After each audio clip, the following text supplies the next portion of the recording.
really quickly. Go home. Since we have 5 minutes and it's on. So we are officially recording. Maureen, you want to get started? Sure. So welcome, everybody. I'm Maureen Meredith. I am the Housing and Planning Department Plan Amendment Planner. I do all the cases in the city. This case tonight is NPA 2020-0015.02.sh. If you haven't done so already, please let us know who you are by typing in your name. And if you're with an organization, add that into the chat box. I will use this as my sign-in sheet. Please mute your microphone if you are joining by phone. And also please turn off your video if you're participating online to save bandwidth. And like I said, this meeting is being recorded.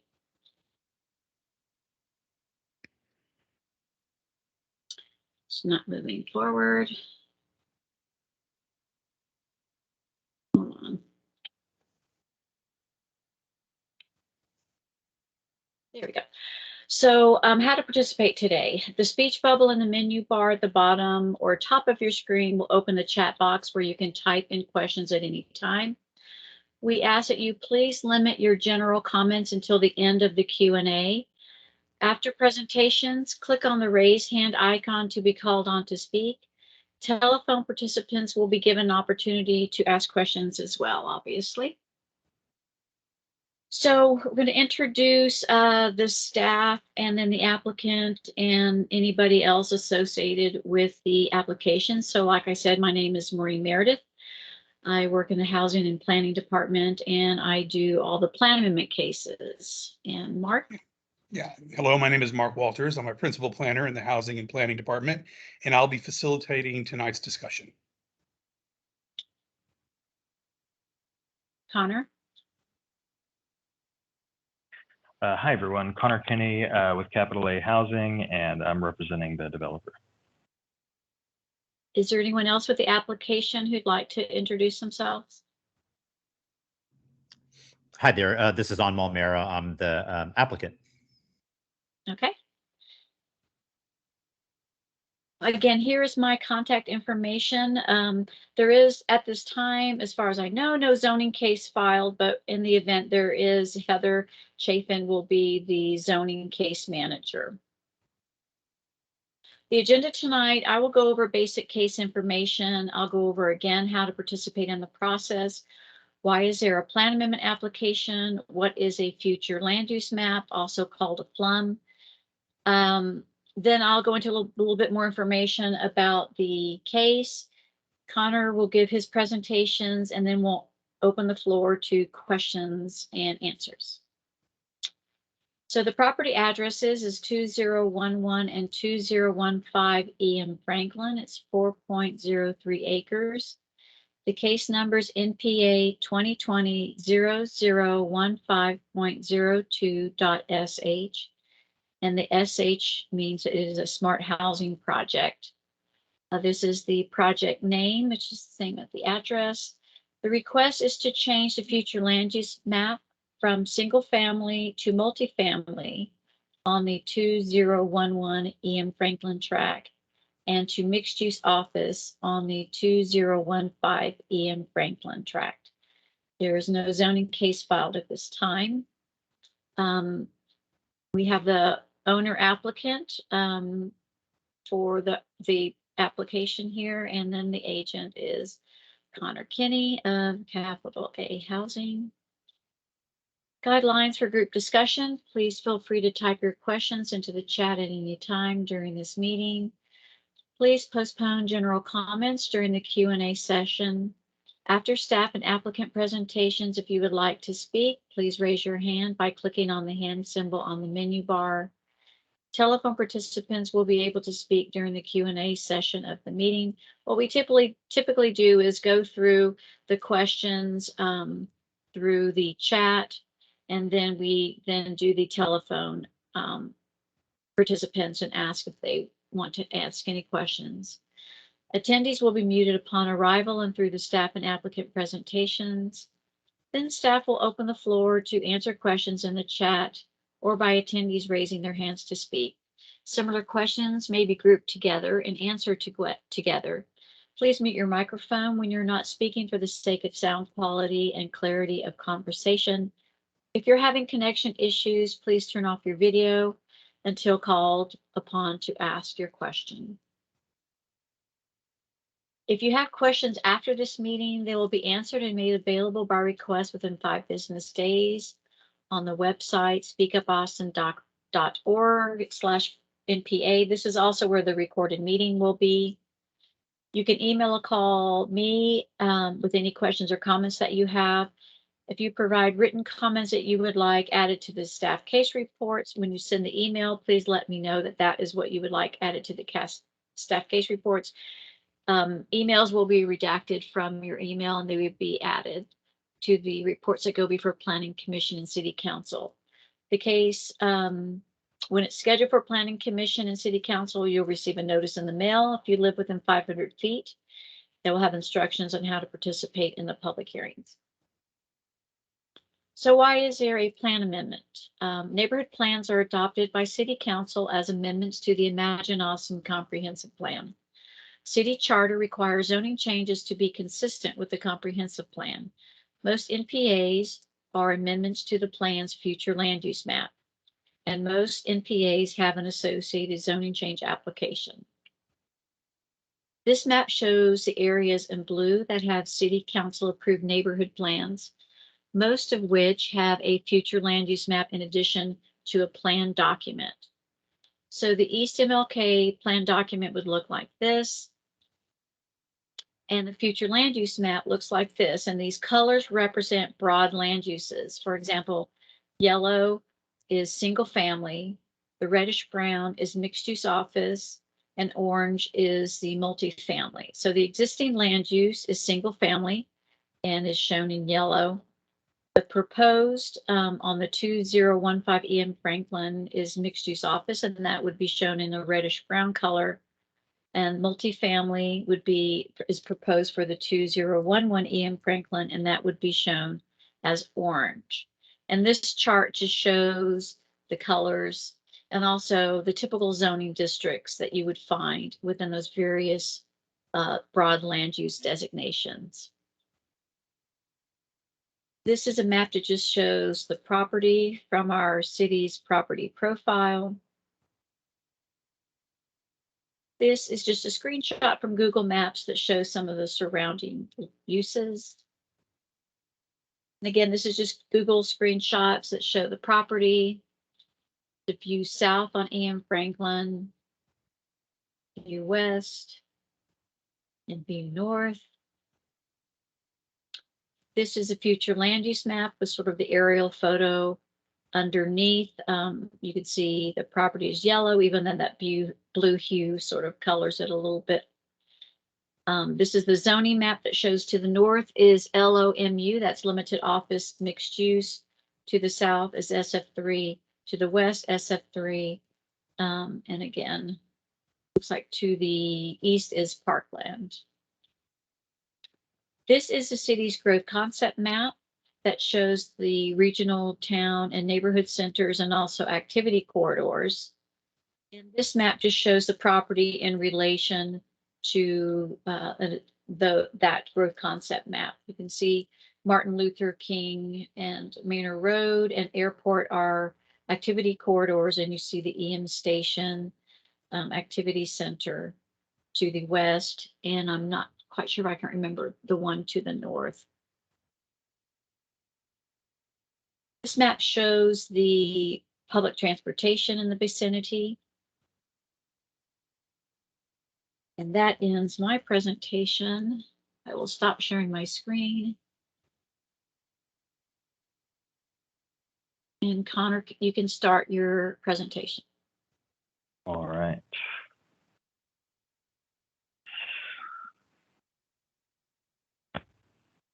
Sure, I'm sure.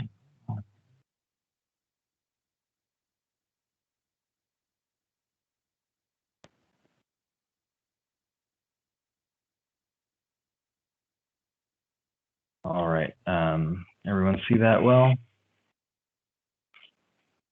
That's a yes. This is the NPA case. So Franklin Common is a mixed income, 143 unit, 30% income restricted affordable community with an acre of dedicated green open space and a neighborhood coffee shop. I think everybody on the call has been through, I've been in at least one meeting with you, folks from the neighborhood. So a lot of this is just to review that the current neighborhood mixed use for 2011 is single family. We are proposing multifamily to accommodate an MF4 with a conditional overlay zone. 2015 is current use of single family. We're proposing a mixed use office to accommodate a limited office mixed use zone. And then the site characteristics are that 2011 is currently vacant. 2015 has a current structure that has been used as storage, which may have been a residence prior to 2017. It's less than a quarter-mile walk from 2 Metro Rapid bus transit corridors. It's on a separated bike lane and less than a quarter-mile from 2 Imagine Austin growth corridors. Which is to say that this is, while the neighborhood plan has the future land use map, a lot of the city planning documents from the strategic housing blueprint to the Austin Strategic Mobility Plan call for where we should put our new housing. We should put it close to these corridors. This is a concept plan for the development. Like I said, 143 units, 30% affordable for a total of 43. And then something else that we're really excited about is that, in Austin right now, form dictates price. If you're a detached single family home in this neighborhood, it is not selling for less than $600,000. Whereas the small apartments and townhouses that we are hoping to build here will run somewhere in the 200s to the 500s. So even though they're not officially income restricted, they're still naturally affordable. And that's just the state of the market in Austin. It's gone crazy. So the development is 100% ownership. It's not rental. There's a coffee shop that also doubles as a community center and is available for reservation. We're proposing 1 acre of the space be dedicated open and green space, with the bulk of that along the creek bed. That's 25% of the total land area. We're proposing native plantings and native trees along the creek, both to protect the creek, increase habitat, but also to prevent pedestrian access to the south, kind of along the creek bed, which was an agreement that we made with the Franklin Grove neighbors to the south. We were planning a dog park, and lastly, we're very conscious of the displacement in the neighborhood. So the priority for the affordable units, probably a pre-sale period where it's only open to folks who have already been displaced out of the neighborhood, because that's happened all over this part of town, or folks who are at risk of being displaced. This is a render of the proposed densities and heights of the development as planned now. You can see that this is looking from the southwest corner. So you can see that along the western edge here, we have a height of 2 stories, and then similarly along the southern edge, and a height of 2 stories again there to be compatible with our neighbors to the south and the west. That starts stepping up to 3-story small apartments. This is where you really get kind of truly naturally affordable family housing in things like 12plexes. And then over here to the north and further back as it gets up to 4 stories is where we are planning on doing a affordability unlocked project there that would grant us an extra story of height to be able to really achieve the affordability for this project. You can see the current proposed zoning. And one thing that I want to call out is that there is a provision in code that says if you're an SF3 lot and you're adjacent to a large open space, such as a park or golf course, and golf course is specifically mentioned, that your impervious cover actually increases to 55%. It's not at 45%. And then the current height is 35 feet. So on 2011, we're seeking an increase in height from 35 feet.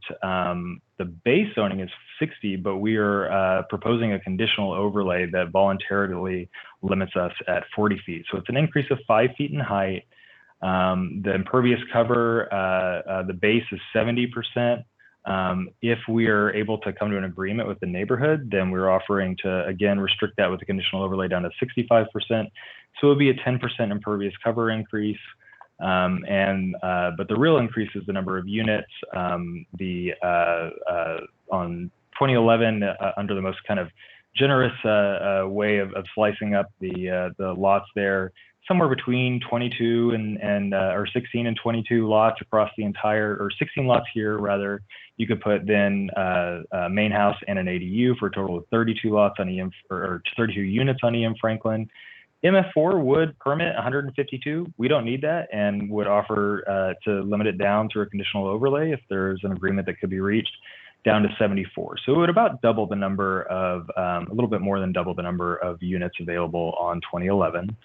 On 2015, again, 55% impervious cover available. We're proposing to go up to 70. So that is a 15%, 15-point increase in the impervious cover. Again, a increase of height to maximum height of 40 feet. We would be granted an additional height bonus under affordability unlocked, but that is not the height that we're seeking under the entitlements of the bonus, or under the zoning. And we also want to note that if you go back and look at these heights, you can see that for 2011, the average height of the entire development is still 35 feet, just what SF3 is. And the way that we're able to do that is where we're closest to other homes, we start at 2 stories. And then just like any single family home, we can go to 3 stories in the middle. And then it's only over here in the back under a bonus that we would go up to 4. So the average height across the entire development is still just the 35 feet that is offered now. The biggest change is really the number of units. And we fully acknowledge that this is, it's an increase in the number of units from probably 44 total for a house and ADU to 143. That's a big jump. And we want to talk about why we are seeking to do that. There's been a poll from the neighborhood association. About 10% of the neighborhood association population responded. It's slightly opposed to the proposal as it was polled. We've offered some additional concessions since then, which we'll go into. But it's pretty evenly split and slightly against, according to the poll. We do have near unanimous consent from 2 nearby neighborhood associations, Franklin Gardens and Franklin Grove. Franklin Grove is the immediate neighbor to the south. They overwhelmingly voted to support the project, and we have an agreement with them for several of these conditions upon the zoning. And then we just wanted to call out some of the quotes from the supporters of the project in the neighborhood poll, because what we kept seeing over and over again is the affordable housing component. And that's also what's critical for us. We could do another Franklin Grove and go in here and do, 44 homes and ADUs. But those would all these days probably run 800,000 or so, maybe for the main house, and maybe 600 for the ADU. And that's not the kind of development that we're interested in doing. So per our agreement with Franklin Grove, we're offering the height step backs that we've seen on 2011 from Franklin Grove. We've offered traffic mitigation and controls for pedestrian comfort and safety, that 30% of the homes be affordable, that there be an acre of publicly accessible green space, and we'll legally binding guarantee that via parkland dedication and access easements, and then the use of the native plantings to prevent pedestrian access to Franklin Grove. But one of the things that's very important to us is that we are offering a public access easement all the way back through the development, so nobody can ever say, oh, this is private property, you can't come on here. And the purpose of that is that we really wanted to, and the reason why we put most of the green space towards the rear is to really expand the golf course. We are hoping in the future that it will be maybe thought of as maybe a playground nature space and not just purely golf course. Maybe there'll be a trail back there. And if there is a trail back there, we'd like to have an access point for the neighborhood. This is a super long block. It's longer than would be allowed if this whole thing was developed today. And if there's a park back there, we don't want people to have to walk a half mile to get to it. Hopefully they would be able to just go right through, in addition to enjoying the green space on the development. We have offered some additional concessions that could be enforced via conditional overlay or restrictive covenant. These are our initial ones here, reducing the impervious cover down to 65%, saying if we do affordability unlocked, we'll still provide 75% of that required on-site parking.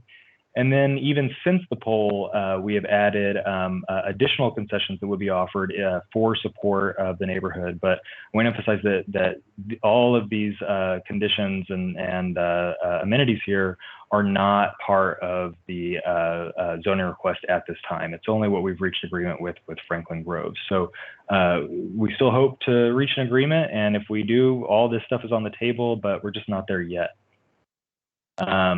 This is the proposed height. If we used affordability unlocked, we would be able to do 4 stories here on 2015. And then we are proposing as part of the zoning to restrict the height so that we do not need that 60 feet that is part of the zoning of 2011. We're proposing to restrict that within the conditional overlay, as well as dedicating all of this back here via either dedication so that it becomes city land or public access easement. We have also offered, if the neighborhood association wants to come to an agreement with us, to push back the 4 stories of height here so that it's 200 feet away from the nearest homes here on Franklin Avenue. And I want to just emphasize again that the purple here that is the 3 stories, that's what's allowable now under current zoning. And the green is actually, or the blue rather, is a down zone in terms of the space that you can build in, as is the no build zone there. Right now you could build a 2.5 stories at 5 feet from the lot line. But that's not what we wanted to do with our neighbors. So let's scroll the other way. So why MF4? If we don't need the height and we don't need the impervious cover, why are we doing MF4 on 2011? And the reason is the affordability. And you can see what the impacts would be here. So we've offered to voluntarily restrict the impervious cover and the height. It's the units that we need. We don't even need all the units in MF4. And you can see, because this is our plan right now. On 2011, we have 74 total units. 7 of them are affordable for 10%. This generates a little bit more income and subsidizes 2015, which would have 69 total units, of which over half would be affordable. That gives us a total affordability of 30% here. If we step down to MF3, we can still do most of what we would like to do. It drops down to 68, of which 6 are affordable here. We would need to decrease the level of affordability on 2015 because we just wouldn't be able to subsidize that much of it with the income from 2011.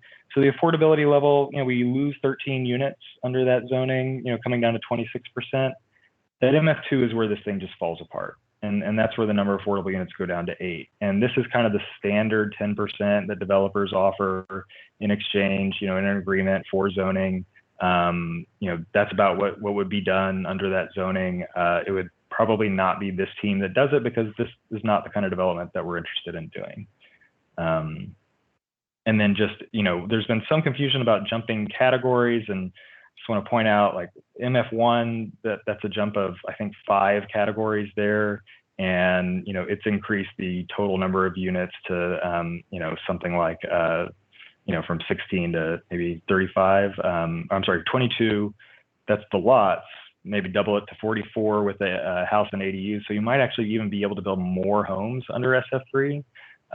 So the categories are not linear, and if folks aren't used to zoning, maybe that there's some misunderstanding there. And the other reason we want to get the rezone is that lots right now are selling on Franklin, on EM Franklin for $1.7 million, right? That they are they're fixing to get some mansions on those lots on the west side of EM Franklin. It looks like some of the developers are even giving up on the $750,000 homes. They're going for $1 million plus homes with like an $800,000 ADU maybe. It's crazy. And basically what's happened is that the real estate market has caught up to Miller being just across Manor. And so they're putting in Miller prices now on EM Franklin. LO zoning matters, and we are still confirming this with the city zoning folks. But we need some kind of commercial zoning to be able to do the coffee shop and the community center. It's also a pretty good guarantee on affordability because affordability unlocked was not used. You basically be limited to MF2 levels of density. So if you want to talk about MF2 zoning, that's what LOMU is without affordability unlocked. But again, all of our affordability guarantees would be placed into a restrictive covenant with a third-party nonprofit group. We've talked to several and are kind of figuring out who's the best fit for the neighborhood at this point.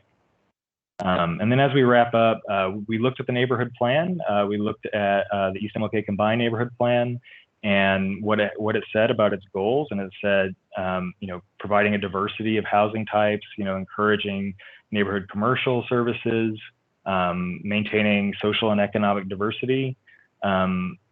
The East MLK Combined Neighborhood Plan is a little bit old. You cannot get social and economic diversity with single family housing now. So I know there's a lot of other development going on in the neighborhood, and I think folks would say very rightly that that's going to provide some of the diversity, but nobody else is providing the level of affordability that this development is. When you look at the other big ones, they're doing 10% if anything, and they're certainly not dedicating 25% of their land to open and green space. So we think this is really kind of setting a high bar for development. Next steps are we do our final filing of our proposed zoning. We'd love to be able to make a deal with the neighborhood association or contact team. I don't know if that's going to happen. We may just end up going to planning commission and working with them. But there will be several more public hearings and meetings and votes on this. And that is the end of our presentation. Thank you, Connor. While you were giving your presentation, Liz Johnson of JJ Seabrook Neighborhood Association typed in a couple questions, and I'll read those out. Can you share the tangible requests the neighborhood has made and identify the places your concessions address those requests? Please include 2015 and 2011 E.M. Franklin Avenue in your response. And the second one is, can you share the inputs and outputs that undergrid interpretation of the slide about why MF4 zoning matters? Sure. So on the first one, there were a number of requests that were made. There were a lot of intangibles that we tried to speak to with regard to tree plantings, with stepping back the height. That was a concrete ask that was made, and we're very happy to grant that in terms of distancing, agreeing to forego the affordable bonus that's given with Affordability Unlocked for the same distance from the Western homes as from the Southern homes. We're very happy to do that. And some of the other asks, we were asked to downgrade the height to 2 stories in some areas. We already have 2 stories there, but that's lower than the current zoning. We were asked to provide 2 parking spaces plus 20% for visitor parking. That is more parking than the current zoning allows, or really than any zone in Austin actually requires. We weren't able to accommodate some of those specifically that would kind of kill the economics of this project. So there were a bunch of requests that were made, and I'm sure somebody will speak to those. In terms of the inputs and outputs on the chart with MF4, the units per acre under the zoning isn't just governed by the zoning. There's a minimum site area that depends on the units. So the numbers that we have listed there are the maximum number of units that you can do under that zoning, which is based on efficiency on 1 bedrooms. If you do 2 bedrooms, you're actually allowed to do less. So that determines the number of units. On 2011, we wanted to keep it at least 20 or 10% affordable there because we didn't want it to be a segregated community. We wanted the income levels to be interspersed throughout there. And then on 2015, with the increase in the cost of construction, affordable units, they're built at a loss. If you can get some city subsidies, you can maybe build them at cost. And if you are reducing the number of units that are actually profitable on 2011, then essentially 2015 is likely built at a loss. And the 2015 cross-subsidizes it. So if you reduce the amount of income off 2015, it reduces the amount of loss that we can take on 2011. And when you get down to the MF2 level of density, which just really dramatically cuts the number of income producing units on 2011, at that point, affordability unlocked is no longer possible on 2015 for us. So that affordability level drops down to kind of the standard 10%, deal that developers are able to get at City Council. Okay, thanks. And she goes on, Liz Johnson goes on to ask if you could address all of the requests, and she says there were 5. And I think you hit on a couple of them, but I'm not familiar with all the requests.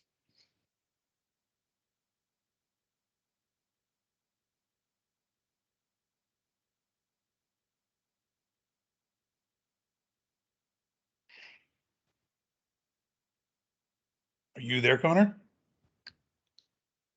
Yeah. Sorry, I had muted myself. I was just looking for where I have them stored. They're, I think, kind of, oh, I know, I can find them. Hold on just one second. Let me pull it up.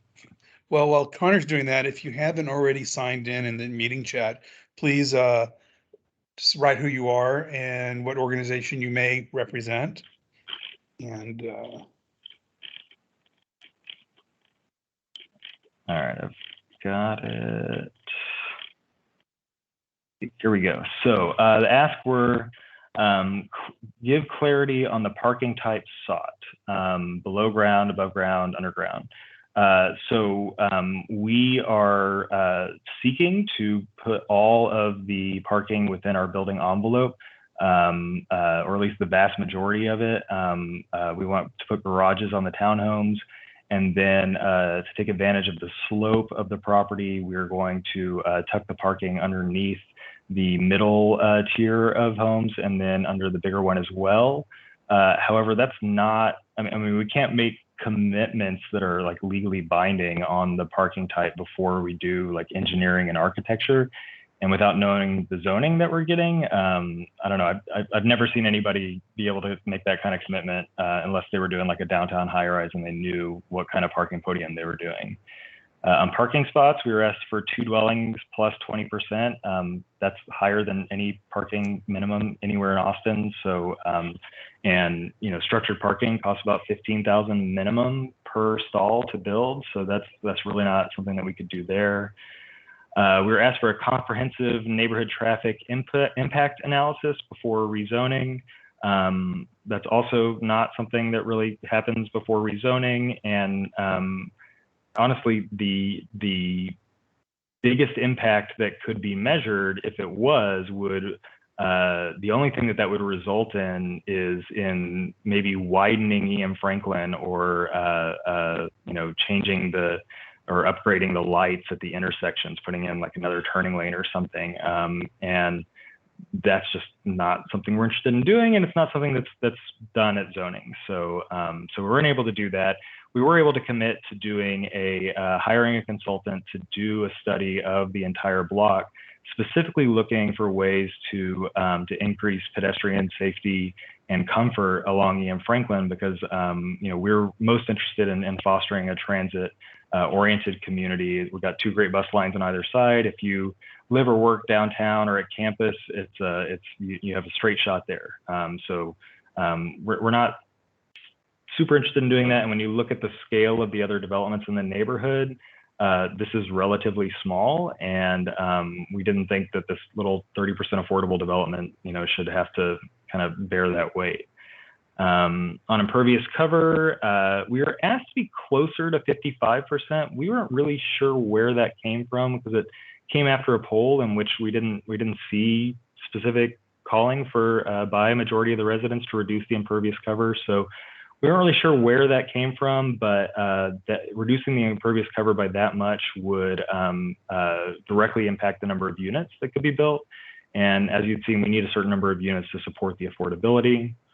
On the green space, we were asked how much is in the floodplain and creek, and it was 0.24 acres of the 1 acre that we're proposing to dedicate was in the floodplain and creek. And then on the creek, it says increase rear setbacks for proposed zoning to protect the creek and native plantings on site, including vegetative buffers and design for public access that restricts direct access to creek and habitat with fencing and allows for movement of wildlife. The answer to that is yes, and we have already been planning that, and the diagrams kind of show where we are planning on dedicating that green space. We need to do further engineering and consulting with the Watershed Protection Department to make sure exactly where we can put everything, including even like a playground or something, right? Like you can't put that in like drainage down into the creek. So we needed a little bit more site planning, but we are very happy to commit to again, the 1 acre of dedicated parkland and open space, the bulk of which is back there in the creek. And in our diagrams, we illustrated, where we see that happening. And again, it's about 4 times what is restricted in the creek and the critical environmental zone that we're proposing to dedicate. Just a follow-up, and then to Ann Woods has something. Says, tell us more about the mid-block precedents for rezonings like this in our neighborhood on 2-lane roads with freshly striped bike lanes. Yeah, I mean, you've got one just up the creek, like the George is going to be mid-block. And then as well, you just need to drive down Manor Road and you see all kinds of multifamily on 2 lanes. Sometimes Manor has a turn lane and sometimes it doesn't, but it does have a freshly striped bike lane. So, I mean, there was a school of thought, that emerged, about 60 years ago that said that, folks who live in multifamily should be restricted to living on busy streets, and that, single family homes should be protected from that, but that families in multifamily homes should not. And, I just say as a planning enthusiast, that sentiment has kind of fallen out of favor. So we're increasingly seeing that that's not really being applied. Okay, there's a comment from Ann Woods. Impervious cover requests come from wanting to protect the health of the running creek behind the property, as well as from flooding and drinking water concerns. Then Kevin Autry has some comments. This is an interesting explanation of the economics of affordable housing construction in Austin. Thanks for that. This neighborhood plan amendment request is ambitious. The project as presented is a much higher intensity land use in surrounding properties and doesn't seem compatible with the existing ones. Yeah, I guess our response, it wasn't that, I mean, I understand why people might want less impervious cover. We weren't sure why it came up as a neighborhood request, because we didn't see it in the poll. I could be wrong on that. And then, yeah, I mean, we have heard from some folks that they really like this development, but it's just not appropriate for this area. And I think that's just an area where, people are just maybe not going to agree. And, our climate action plan, our transit plan, and our strategic housing blueprint says, let's not build affording complexes or big apartment complexes on highway frontage roads. Let's build them close into town where people can bike and walk and take transit. And, so that's what this is. And this is a big shift from the idea before that we should cordon off large areas and only allow single family in them. But, that was also, Imagine Austin was written when we were a city of 400,000 or so, and now we're about 1 million. And things do change. Folks are going to disagree, about that. And it's I don't know. It's not one of the things where I think people can necessarily solve or come to consensus on it. There is another comment from Ivan, Solar Union. I agree with the above comments, and I oppose the upzoning on 2011 and 2015 Ian Franklin. It says, regarding the George, it is not seeking an upzoning, and it is at a substantially lower density than proposed development. The George has 116 units on about double the area of 2011-2015, which has 143 proposed on half the land area. This proposal is dramatically more dense than what is being built at the George. Yeah, I mean, we were asked for an example of multifamily developments on 2-lane roads, in the neighborhood.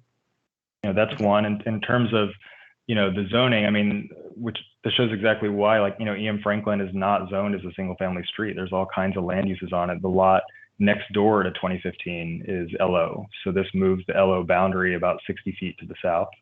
One could argue that that's not a dramatic change. Yeah, I think there's just going to be some disagreements here. I've definitely heard and sympathized with the idea that because this is a zoning change, that that it should be held, you know, to a standard or held accountable for a lot of the other zoning on the block. I respect that opinion. You know, we've seen a lot of spirited differences of opinion in the neighborhood, and you know, I don't know, growth is hard, and folks are going to disagree on this stuff. So yeah. Okay. And if people would like to ask questions, they continue to do it in the chat, or they can raise their hand and I can call on you to ask your question in person. Either way is perfectly fine. And to raise your hand, there's the little smiley face with the hand. If you just click there and raise your hand.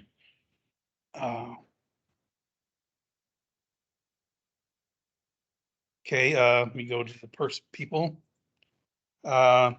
Sarah Welch has a question. If you could unmute and ask your question, Sarah. Hi there. Actually, it's not a question. I have a statement from the Franklin Grove HOA president who couldn't be here tonight but wanted to share his thoughts. Is now an appropriate time to do that? Sure. Okay.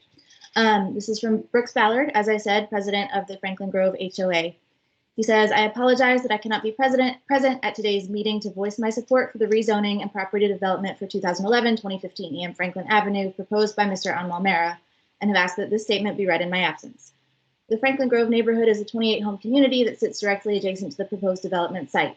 For more than a year, Mr. Mehra and his team have gone above and beyond with their efforts to inform our community about his vision for the property and engage my neighbors in shaping the development.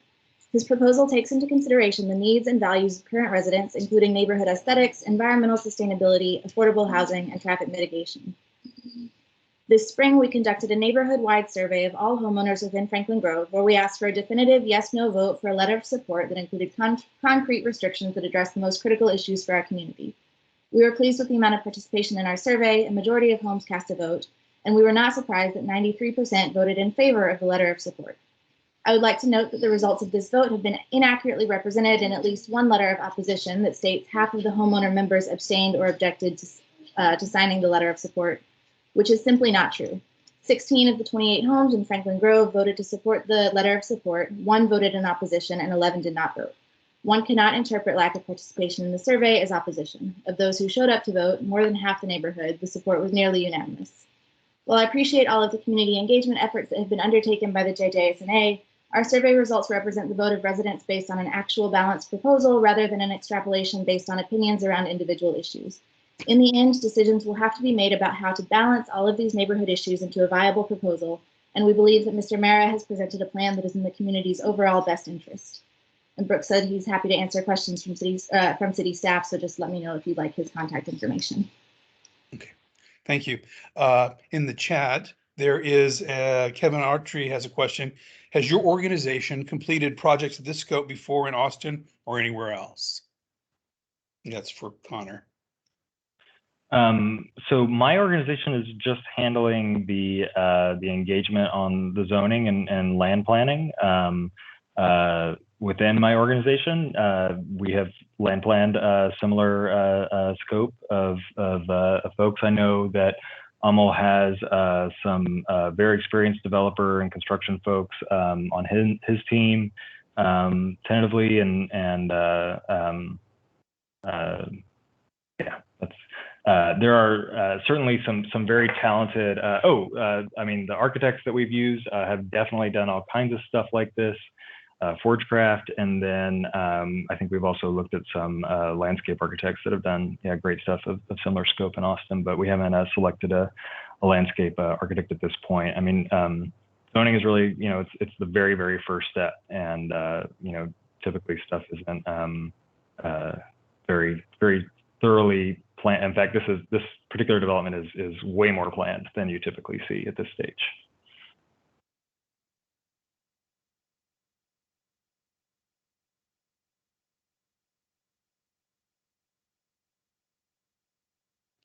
Right now I'm going to go and do the people who phoned in. I'm just going to call out the last 4 digits of your phone number and ask if you have a question.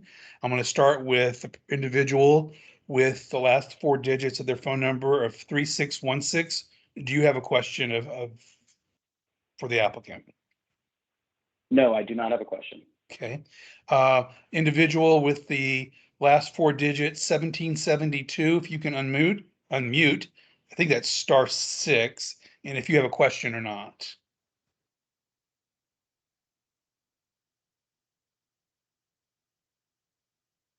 Okay. The individual with the phone number, and Maureen, remind me, it is *6 to unmute? Or #6? I think so, yeah. Okay, so the individual with the last four digits of 2717, do you have a question of the applicant? Again, I think it's *6 to unmute. And okay. No, I do not. Thank you. And two more to go. The first of those is the individual with the phone number 0918. Do you have any questions?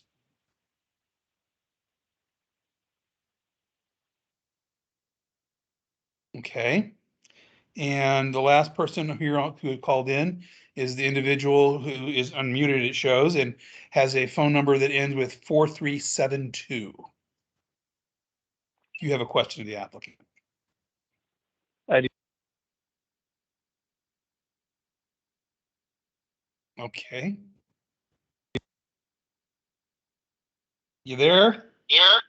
I do not. Oh, Mr. The individual is 4372. You had a question? No?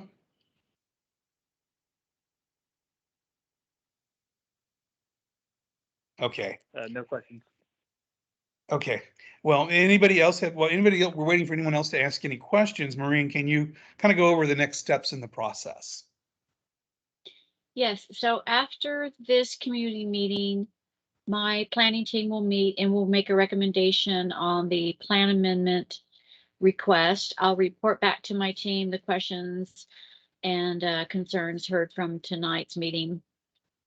We'll look at the plan document, Imagine Austin, and other documents that might be applicable, and we'll make a recommendation on the plan amendment request. Then the zoning planners will meet. They'll make their recommendation on the proposed zoning request. We will work with the planning contact team on getting a formal letter of recommendation. Anyone who lives within 500 feet or anyone who wants to just send their recommendation to be added to staff case report, you can do that. Send it to my email. The cases have not been scheduled for planning commission or city council at this time. Once it is, I will work with the planning contact team, like I said, on specific deadlines, but I encourage people to send if they wanted to add comments to the staff case report, to send it sooner rather than later, even though we don't have it scheduled just yet, so we can make sure it is added to report when that does happen. Okay, thank you, Maureen. If you can get your information slide up, if there's no more questions, we can wrap up a little early. It's just a little before 7. So if anybody has any questions, either raise your hand or type them in the, okay, there is a question. For Ann Woods asked if we post your email, here it is. And then Jeff and Bethany Chang, no questions, but generally supportive. As Connor noted, pricing and other developments in the neighborhood is not affordable, and we are excited about the potential for this creation of housing for folks who can't afford the $600K going rates these days. And Kevin Autry, virtual public meetings are a trip. Yes, they are, particularly when you're staffing one from your living room. Another comment from Sarah Welch. Speaking for myself now, this neighborhood is less than 4 miles from downtown, along 2 growth corridors and 2 rapid transit corridors, in one of the fastest growth cities in the country. To say this isn't the right neighborhood for this kind of thoughtful missing middle housing is naive at best. JJ Seabrook is already a dynamic part of Austin, and I welcome the idea of bringing so many new neighbors to the area. I fully support the rezoning. Anmal is requesting to make it happen. Laura Stanley says, I had sent my comments to Maureen via email per instructions on the flyer. And somebody is typing a question. No one has their hands up. I think that's okay. So as you can see, Maureen's Contact information is up on the screen, and when the case is filed, it will likely go to Heather Chafin, and she will be the case manager for the zoning change request. And Liz Johnson says we are supporting affordable housing right down the block on Manor. This is a mid-block, and you'll have to ingress, and it will have one ingress and egress. Then Ann Woods, I support affordable housing, but do not support the MFLO and this low density in order to achieve it. Then Lauren replied, ditto, good project, wrong location. So, Connor, you respond to those, or I think you've already touched on those earlier in your presentation. Yeah, I mean, I totally respect that point of view and those comments. I think, and they have those folks have the benefit of being there on the ground, and I appreciate calling it the right project, even if maybe it's not preferred right there, because this team is very much trying to respond to our climate crisis and our affordability crisis, and this is the kind of development that does that. So that's why we're here, but we totally respect, if some people think that it's just not in the right location, respectfully disagree, and we'll just move on to the next step in the process. Okay. Then there's a comment from Lauren Stanley saying we are getting a great deal of deeply affordable housing on Manor Road within the City of Austin project. I think that's the location right there on Manor Road across from Miller. Was the Austin Energy or Public Works facility right there. I think is that what she was being referred to. And Kevin Autry says, naive neighbor or not, the NPA request is intense, and the resulting construction will be much more vivid than any of the renderings. So,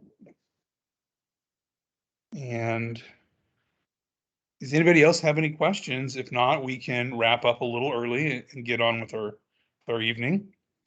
To thank everybody who took the time to come out and turn on their computers or open or call, make a phone call and be with us this evening and sharing us your time. Amal has a statement. One additional note that I believe there is 0 for sale affordable housing in the JJ Seabrook Neighborhood Association. This would add 43 new affordable for sale homes. And no hands are up. I see Kevin is typing, or at least the 3 dots are indicating that he's not. Oh, thanks neighbors, applicant and staff. You're welcome, Kevin. And for Ivan, about the 1 acre of green space included, I would like to emphasize, as the developer has admitted, that 3/4 of an acre will be in the creek bed, which couldn't be developed anyway. Only a 1/4 acre green space is actually within the development itself. I just want to note that that's actually flipped. There's 0.24 acres that can't be developed of the 1 acres that is being dedicated. Okay, so a little over 10% is can't be developed. Is what you're saying? Well, it's that there's of the creek bed, what you cannot develop is 0.24 acres, and we are proposing to dedicate 1 full acre. Okay. Okay. And any more questions, folks? I mean, well, we're here till 7:30, but a meeting doesn't have to expand to the time allotted for it. And then Ivan, as a response, the question is, how much of the green space lies within the creek bed? And Connor responded about a 1/4 acre. So,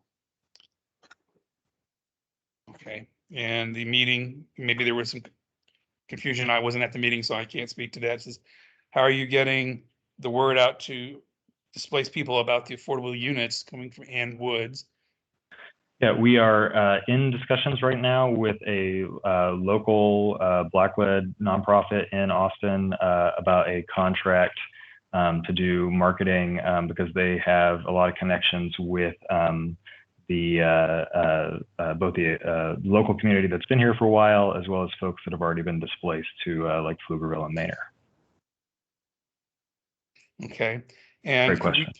The question, I ask you, you pull up the map to look at the green space is all on the creek bed side? I don't I'm have, just gonna have to respectfully disagree there. There's a good deal of green space that we're dedicating, and you know, okay. I'm just gonna have to disagree about that. Yeah. Okay, so any more questions or comments? Okay, Lauren Stanley has a comment, says, it seems future multifamily development in the middle of the neighborhood would certainly not match this bar of development integrity, which is very concerning for our entire neighborhood. It could all be market rate on Greenwood.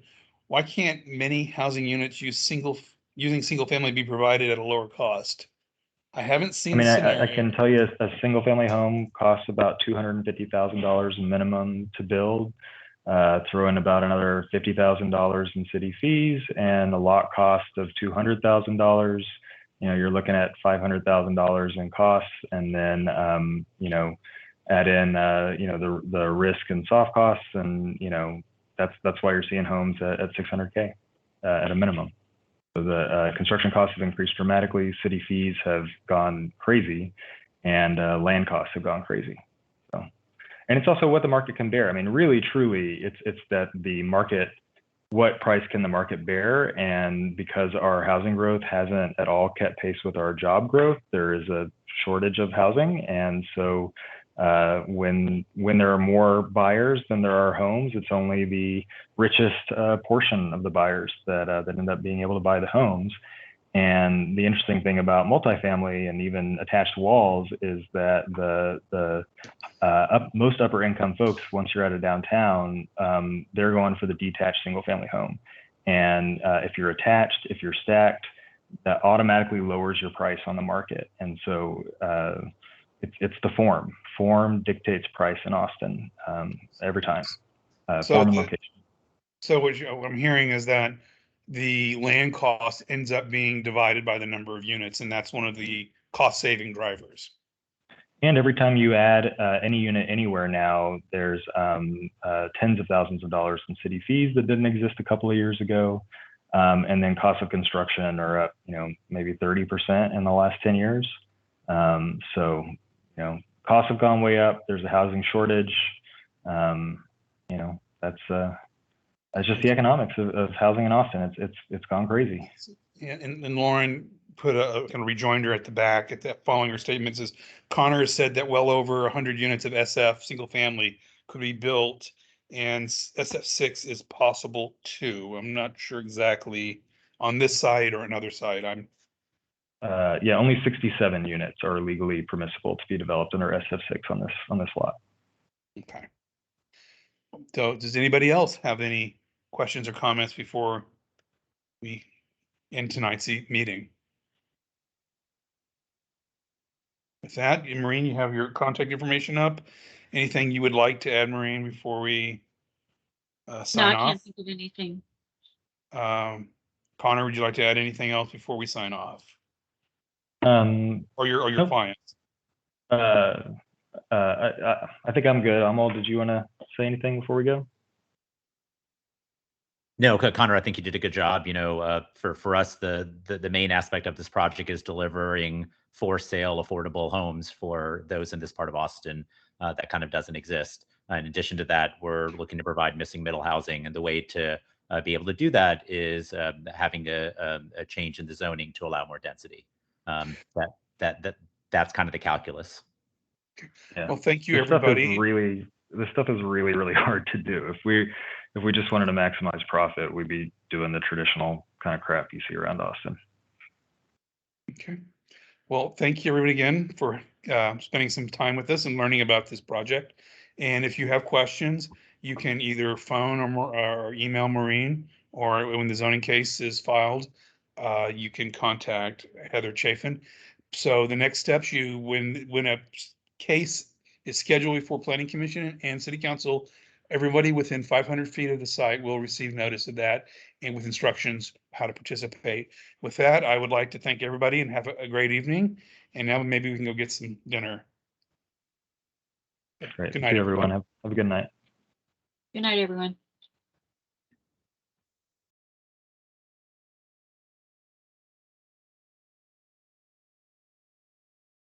So I'm gonna end recording.